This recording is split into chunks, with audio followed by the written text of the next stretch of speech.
Hoy vamos a tener un entrevistado, un profesor muy conocido en la Argentina, y la verdad es un honor para nosotros poder hablar con él.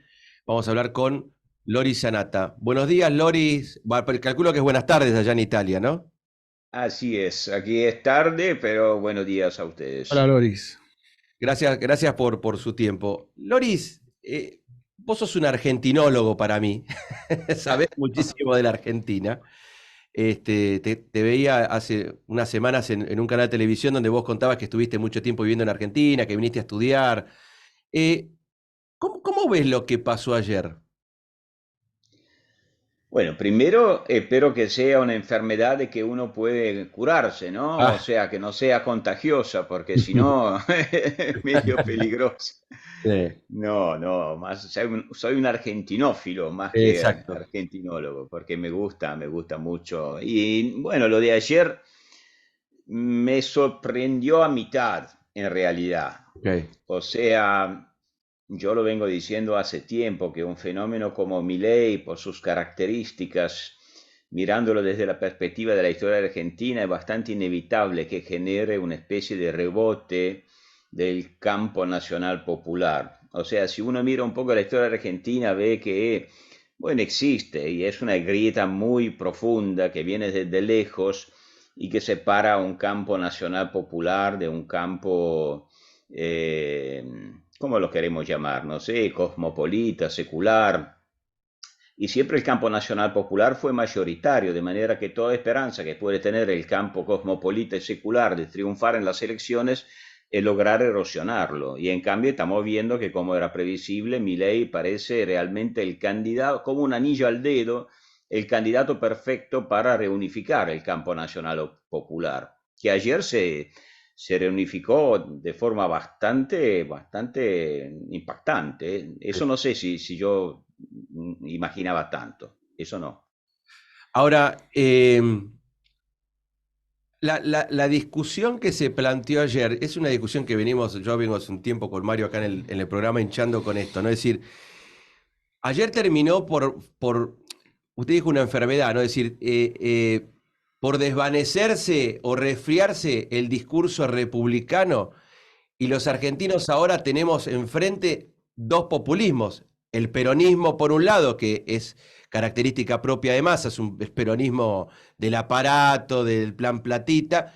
Y del otro lado, usted acá ¿dónde estuvo? En la Universidad de Tel Aviv, En la unos Universidad de Tel amigos. Aviv usted estuvo dando una charla y habló del populismo religioso. Es decir, ¿hay una discusión de dos populismos? Es que lamentablemente tengo la impresión que sí. Ahora, hay que diferenciar, por supuesto. Por un lado tenemos un populismo realmente clásico, que es el del peronismo, ¿no? Sí. Nosotros hemos venido pensando en estos últimos años, y yo entre ellos, me meto, yo también, que bueno, que finalmente la cultura política nacional de la Argentina estaba cambiando, que desde la idea de pueblo estaba naciendo cada vez más, o se estaba desarrollando el concepto de ciudadano. Bueno, lo que vimos ayer, que repito, frente a un fenómeno como Milei, en el campo peronista se volvió a priorizar la idea de pueblo. O sea, yo voto al peor de mi palo, pero nunca en mi vida voy a votar uno del otro palo. O sea, Claro. es una idea de un mundo, un sentido de pertenencia, de ahí el populismo religioso, ¿no? El sentido de pertenecer a una fe, de tener una camiseta puesta, de votar solamente a la gente de tu propio palo, porque los demás son impensables, son heréticos. Y en cierto sentido, Milei bueno, con su radicalismo libertario o anarco-libertario, tampoco sabría definirlo, adoptó un lenguaje igual y contrario, una especie de secta religiosa también basada en una pureza originaria que es la anticasta y por lo tanto, bueno, reproduce ese populismo de tipo religioso. Y donde hay religión no hay instituciones, no hay república, no hay debate, hay una lucha, una guerra de religión finalmente. Claro, es interesante, pero cuando se rompen las instituciones, la república, cualquier república, es decir, la república de la nada misma, la Argentina, vamos a hablar, es decir, corre un riesgo importante. Porque es como si usted desaparece las instituciones y la discusión termina siendo entre dos religiones, el Es peronismo por un tremendo. lado y el anarcocapitalismo por el otro. Es decir, y en el Tal medio cual. queda el poder judicial, queda el poder legislativo, De la República. queda la república. Exactamente. Bueno, tampoco es una novedad en la Argentina. Sí. Admitamos que, bueno, este es un proceso que viene desde lejos, ¿no? El mismo kirchnerismo pertenece al mismo tipo de fenomenología política, ¿no? Y por lo tanto, bueno, se entiende que la república, las instituciones no son la cancha, no son la regla del juego que todos aceptan, porque son la regla que termina legitimando todos los actores. No, son el botín, son los rehenes, ¿no? O sea, quien gana intentará ocuparlas, adueñarse del poder judicial, adueñarse del poder económico, adueñarse del poder comunicacional, adueñarse de todo para imponer su religión. Estamos en esto, estamos de vuelta en esto, no me parece una gran novedad. Hay algunos actores nuevos, pero el mecanismo es bien conocido en la Argentina. Claro, pero entonces quiere decir que el discurso republicano No prende. no termina No aprendiendo prende nunca. en la gente, porque, a ver, usted habrá visto cuando estuvo acá en Argentina que aparecieron hechos terribles de corrupción, un intendente tomando champán en Marbella, un tipo con 50 tarjetas de débito sacando y llevándole la plata a otro tipo, y después cuando uno mira el resultado electoral, se termina diciendo, pero perdón, esto no, la gente no le importa. No le importa. Repito, dentro de una visión religiosa de la política, donde se concibe la política como una prolongación de la fe religiosa, con sentido identitario y de pertinencia, no existe el ciudadano, existe el pueblo, existe el cuerpo, existe la pertenencia a una comunidad. Y aunque seas consciente que el peor de tu comunidad es el candidato, es tu candidato. ¿Mm? Lo vas a defender a cualquier precio, aunque no te guste, pero porque la alternativa la percibís como si llegaran los bárbaros a dominar tu país. Es lamentable, es absurdo, pero es una falta de cultura ciudadana, de eso se trata. Loris, me consta que sos una persona que además de querer el país estás al tanto, ¿no? de sus acontecimientos. Lo que acaba de decir Diego, en los últimos días vimos una pornografía de corrupción a días de las elecciones y gran parte de la población decidió pagar un alto precio en deterioro de valores, de virtudes, de democracia, por sostener algo. ¿Qué es ese algo? Porque supongo que detrás de esto hay mucho miedo. Y mi pregunta es, ¿miedo a qué? Porque no influye aquí, además de la pobre cultura cívica, democrática de una sociedad, su situación económica personal. Acá se jugó mucho con el miedo en la última fase de las elecciones, ¿no? Con un populismo, digo, macroeconómico, flojo, ágil, de parte del gobierno. Y, y el miedo a perder lo poco que tiene, eso influye en gran parte de la población, ¿no? Milei lo enfrentaba a una incertidumbre absoluta, algo que sacando los sujetos, y yo quiero que separemos aquí a los sujetos, y bajando del reino de las abstracciones y yendo a la más cruda realidad. Hay mucha gente, Argentina no crece hace 12 años y la pobreza que vemos hoy es inusitada y va a ser peor a partir del día de hoy. Lo vamos a ver a partir del día hoy, lunes, hoy, el día de hoy. Entonces ese miedo no juega, no, en esta ecuación. Y bueno, yo por supuesto no tengo una respuesta a esto. Todos sabemos que no existe una sola razón, ¿no? Por la cual la gente vota como vota, ¿no? Depende de cada uno, depende de las capas sociales también. O sea, sí hay sectores que tienen miedo de perder cosas. eh, También hay una gran parte de la población que no tiene nada para perder en realidad. Estamos hablando de un país que está muy deteriorado, como sabemos, ¿no? Con mucha pobreza y mucha dependencia también, A ¿no? eso Porque también me cuando hay refería. mucha pobreza, claro, y ahí el miedo pasa por perder por perder el apoyo público, pero no necesariamente tenemos que pensar el ejercicio del voto como una experiencia racional. Para algunos sí, para muchos otros no, para muchos otros tampoco es una elección. O sea, si uno va a votar, seguro que vota aquellos que sienten que son del mismo palo, repito, aunque sean los peores del mundo. Si le hacen caso, ha crecido muchísimo, o bueno, en una proporción considerable, la participación al voto.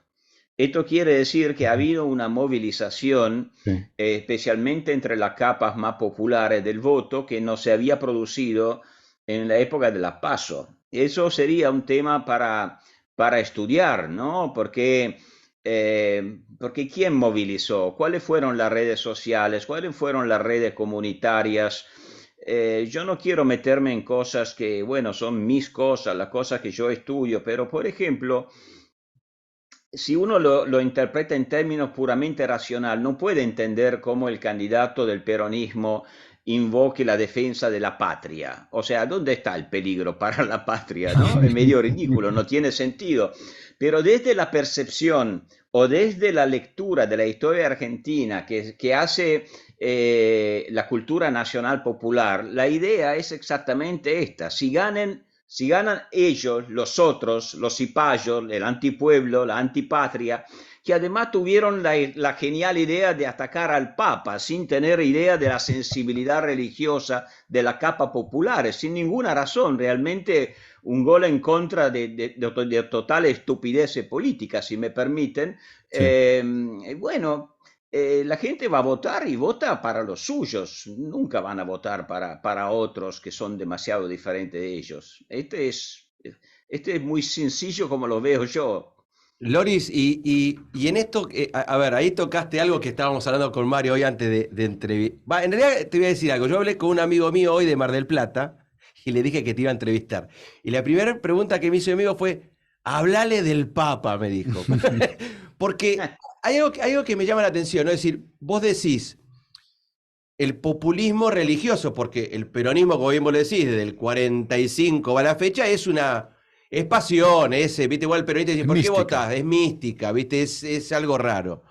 Aparece este populismo religioso nuevo donde hay un fanatismo, hay un líder mesiánico. Ahora, eh, ¿cómo juega la iglesia también en esto? Porque vos habrás visto, cuando vos estabas acá en Argentina, ¿te acordás que hubo una misa, unos curas en repudio a las palabras de Milei, para decir, también hay un juego siempre en el medio que aparece la iglesia jugando un rol importante dentro de la política argentina? Sí, la Iglesia tiene un enorme papel en la política argentina, pero no tanto o solamente como institución, sino por su capacidad de plasmar el imaginario colectivo. O sea, tiene atrás suyo 300 años, no, 500 años de historia, no lo olvidemos. Entonces, no es tanto cuestión de la Iglesia en sí misma, es que la Iglesia logró, y si lo logró, se ve que efectivamente tenía base para lograrlo, logró instalar la idea de que existe un pueblo que finalmente tiene una visión del mundo conformada por los valores religiosos y que la iglesia es la custodia, por lo tanto, de esa cultura del pueblo. Yo que soy muy crítico de la iglesia y del Papa, radicalmente crítico, digo que esta forma la iglesia para conservar su influencia le disputó el pueblo a la democracia y por lo tanto debilitó extraordinariamente las instituciones republicanas en la Argentina. Pero yo esto lo digo como intelectual. Si yo fuera político, nunca en mi vida atacaría, digamos, al movimiento peronista porque está identificado con el Papa, porque realmente es como declarar y como exhibir un certificado de no pertenencia al pueblo. O sea, yo desprecio al pueblo porque es religioso, porque cree en el Papa. No, hay que tenerle respeto, hay que ser sensibles a esta cosa. Una cosa es la crítica intelectual, Claro. pero los intelectuales cuando se meten en política hacen desastres generalmente.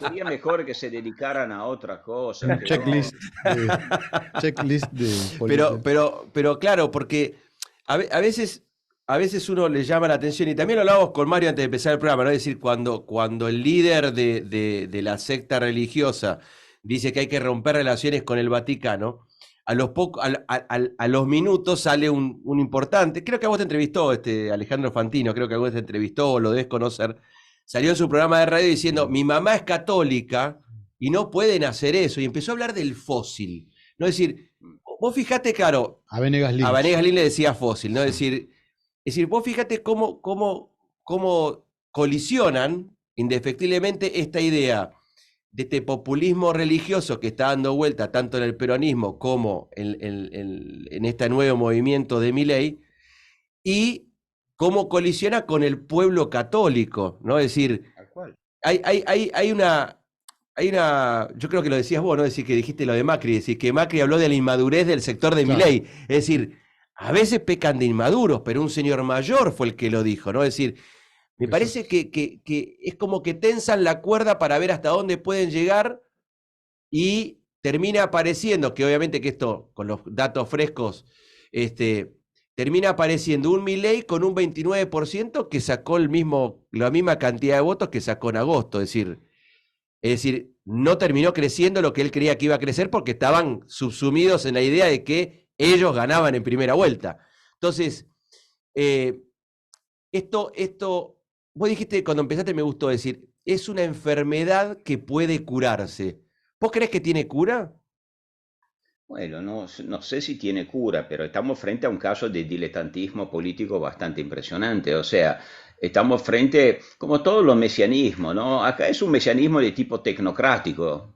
O sea, realmente yo, no sé, me temo que piensan que la economía es una ciencia exacta, que no lo es, que nunca lo fue y que nunca lo va a ser en su vida, y que entonces al aplicar las recetas económicas van a solucionar los problemas del país, pero es diletantismo, porque si lo piensan, bueno, si realmente, y yo creo que lamentablemente es así la historia argentina, o sea, es una forma poco simplificada de describirla, pero seguramente ha existido y sigue existiendo una grieta entre un campo nacional popular y un campo, digamos, liberal, cosmopolita, pero siempre fue mayoritario el campo nacional popular. Entonces, si el campo, una actitud como la de Milei, ¿qué hace? Debería erosionar el campo nacional popular. Por ejemplo, Macri en el 2015 logró hacerlo y por eso ganó las elecciones. Milei, en cambio, ¿qué hace? Fractura el campo liberal y compacta en contra suyo el campo nacional popular. Hace exactamente al revés de lo que debería hacer. Y Claro. por lo tanto se queda con el 30%. Y el 30% es la Argentina gringa de siempre. O sea que no logra sacar mayoría porque siempre se queda en minoría. Yo entiendo que erosionar el campo nacional popular significa ablandar un poco el propio radicalismo, ¿no? Sí, De hacer compromisos, de hacer alianzas, pero así funciona la política. claro, Pero esa gente no hace política, son diletantes políticos, son claro. fanáticos y los fanáticos no hacen política. Loris, hoy muchos de nosotros estamos viviendo un clima de velorio.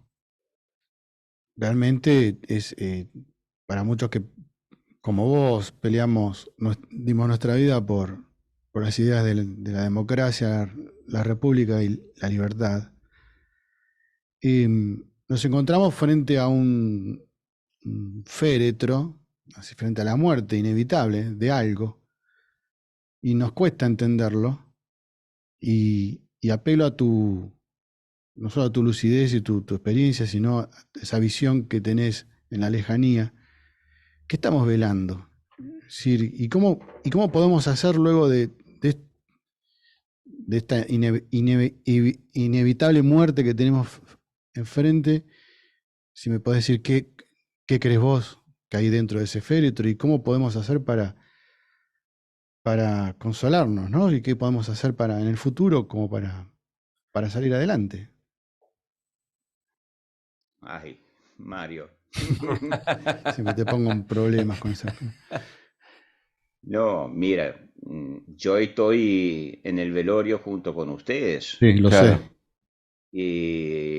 Y sufro. Y la verdad, pues yo creo que era una oportunidad histórica. Ujú. Era una oportunidad histórica, pero es que de un fenómeno populista, además tan radical como ha tenido la Argentina con el kirchnerismo, eh, no se puede pensar salir de forma también tan radical. Claro. El péndulo no puede pendular de forma tan rápida. Y yo siempre lo digo, hay que moderar las ambiciones Ujú. y buscar uno, dos, tres, cuatro mandatos presidenciales seguidos que por lo menos no hagan daños, que estabilicen la economía y estabilicen la institucionalidad. No hay que pedir mucho más. Y en cambio no es así. Lo que vimos aparecer, probablemente el momento histórico decisivo habría sido en el 2015 y no fue aprovechado de forma suficiente. No sé, yo no culpo a nadie, no sabría tampoco encontrar la responsabilidad exacta, pero hoy ese tren ya pasó y probablemente no volvió a pasar. ¿Qué se puede hacer en el futuro? Bueno, en el futuro en realidad yo no creo que lo que va a pasar ahora sea demasiado diferente de lo que se ha visto en el pasado. O sea, lo más probable a esta altura, aparte que Milei puede ganar las elecciones Sí, todavía, ¿eh? sí, sí, sí, No sí. está imposible, por supuesto. Eh, y en el otro caso de ganar el peronismo, van a ver un peronismo, un menemismo 2.0, ¿no? Porque Sí. claro que Milei los habría ayudado a los peronistas a sacarse de encima el kirchnerismo, ¿no? Que no era un problema sencillo para los peronistas, pero los habrá ayudado en ese sentido, ¿no? Y entonces tendremos, como siempre, después de un peronismo súper revolucionario, tendremos un peronismo súper conservador y corporativo, lo de Y, y, siempre. y vos que conocés mucho la historia argentina, es decir, ¿en qué posición observás a la Unión Cívica Radical? Es que uno nunca, me van a perdonar, No, no, sí, No, obvio. no, los amigos radicales que Ah, ok, escuchan me ok. van a perdonar, digo, Hay muchos escuchando ahora. porque yo nunca terminé de entender dónde se coloca, dónde se Claro. posiciona el radicalismo y bueno, tengo muchos amigos radicales y muchos de ellos también lo reconocen, que efectivamente el radicalismo nunca terminó de posicionarse en un campo preciso. Y además tampoco, yo diría que desde Irigoyen y Alvear, Claro. el radicalismo nunca decidió si caer del lado populista o del lado liberal democrático, el ¿no? De la personalismo República contra el Argentina. antipersonalismo. Claro. Se quedó un poco en el medio y entonces oscila y efectivamente supongo que muchos radicales, bueno, podrían colaborar con un gobierno de masa. Sí. Ya pasó con el gobierno de Kirchner, ya pasó con muchos gobiernos peronistas y podría pasar otra vez. Lo Claro. veo más improbable con un gobierno de De Milei. Milei, esto sin duda, esta es mi impresión. Sí, sí, sí, que comparto tu impresión. Es decir, pienso exactamente lo mismo que vos. Es decir, el radicalismo nunca termina de definir dónde está parado en la política nacional y siempre termina en ese péndulo que va de un lado para otro sin saber dónde verdaderamente está. Es decir, pero que vuelvo a la pregunta de Mario hace un rato. Es decir, cuando él dijo, ¿qué estamos velando? ¿No? Yo digo, ¿y sabés qué me vino en mi cabeza? Es decir, estamos velando la República cuando estamos frente a dos populismos. Yo sé que, como dijiste No, vos, hay una, a ver, si hay una enfermedad, hay un antibiótico o un antídoto que lo puede resolver. Pero hoy estamos con un problema importante en la Argentina con respecto al concepto república, ¿no? Mm. No sé, yo creo que estamos velando más una esperanza que la Claro, República. O sea, porque en realidad era la esperanza de que esta vez podría, qué sé yo, por lo menos aparecer una oportunidad diferente para consolidarla un poco, esta República. No es que no haya República en la Argentina, es que siempre es una República a medias, ¿no? claro. Es una República que todos se la quieren adueñar, como si le perteneciera, como si fuera suya. Entonces era la esperanza de hacer un paso adelante. Era la esperanza también de ver que había cambiado la cultura política de los argentinos y que por lo tanto se podría producir una especie de así, de impulso republicano. Y en cambio no, no sé, el grito de la foresta siempre sigue siendo extraordinariamente poderoso, ¿no? Claro. Volver a lo antiguo, al populismo de siempre. A la tribu. Loris, te hago la última pregunta. Mm, Acá hubo un fenómeno interesante también a analizar, que es la irrupción de una nueva juventud que votó mayoritariamente a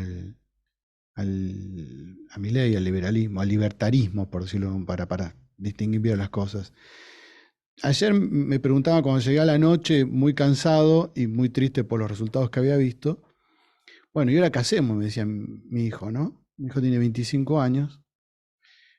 Y, y la pregunta era, bueno, ahora frente a un balotaje, ¿a quién vas a votar? ¿Vas a votar a Milei o a Massa o a nadie? ¿O no te levantás de la cama ese día? Eh, eh, y, y venía elaborando la respuesta, porque no tuve una respuesta en ese momento para él. Y de camino a la radio a encontrarme con Diego, porque él también tiene hijos jovencitos Es verdad. y se hace las mismas preguntas. Nosotros somos de una generación, la generación X, ¿no? Y esos chicos son nuestros hijos, los centennials, entre centennial y millennials.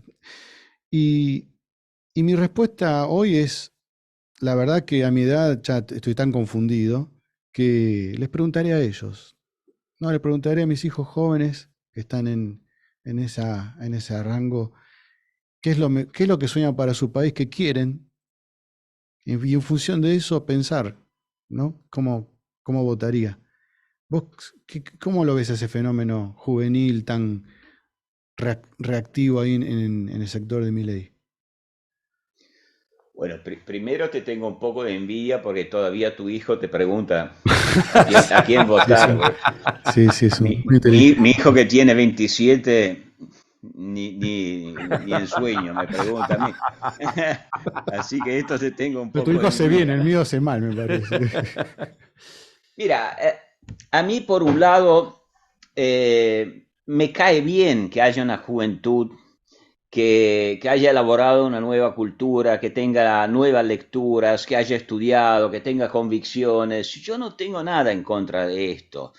Eh, Ahora, al mismo tiempo, me parece que el fenómeno Milei le está transmitiendo, Milei, que es, digamos, el que representa un poco esto, que es mucho más que Milei, por supuesto, ¿no? Es una ola transformadora, mucho más abarcadora y, repito, muy interesante. Y que además lleva a esa ola ideas que yo en buena medida comparto, además. Pero me parece que le ha faltado, ¿será que la mayoría son economistas, que vienen de estudios económicos, que vienen de una visión, por lo tanto, científica y poco humanista de la vida, del mundo, de Coincido. la historia? Me parece que le falta un poco de eso, de sensibilidad humanística, o sea que han tenido una aproximación al mundo demasiado técnica, demasiado científica, demasiado cuantitativa. Ujú. Yo escucho citas de libros casi un poco pedantes, ¿no? Después la vida es otra cosa, uno lee los libros, pero para aprender a vivir, no son los libros que Claro. sustituyen la vida. Y muchas veces me parece que este es el límite de la experiencia. ¿Y dónde se ve? Se ve en la incapacidad de hacer política. Y Claro. la política no es tecnocracia, la política es otro tema, y la política necesita muchas cosas más, una sensibilidad enormemente más matizada que no el aprendizaje del libro de historia de la escuela que yo amo también de austríaca de economía. Es mucho más que... Coincidimos. Muy Ujú. bien. Coincido, Loris. Loris, no te robamos más tiempo. Te agradezco muchísimo tu tiempo. Te vamos a ir a visitar Italia cuando nos tengamos que ir de la Argentina. La ciudadanía ya la tenemos, ya la tenemos. Mi señora la está tramitando, entonces ya sé dónde voy a ir. Bueno, yo Te agradezco muchísimo y un abrazo grande acá desde Argentina. Y bueno, nos vamos a estar hablando seguramente dentro de poco. igualmente le mando un gran abrazo y los espero acá entonces. Habla, Gracias. Loris, Chao, muchas chao. gracias.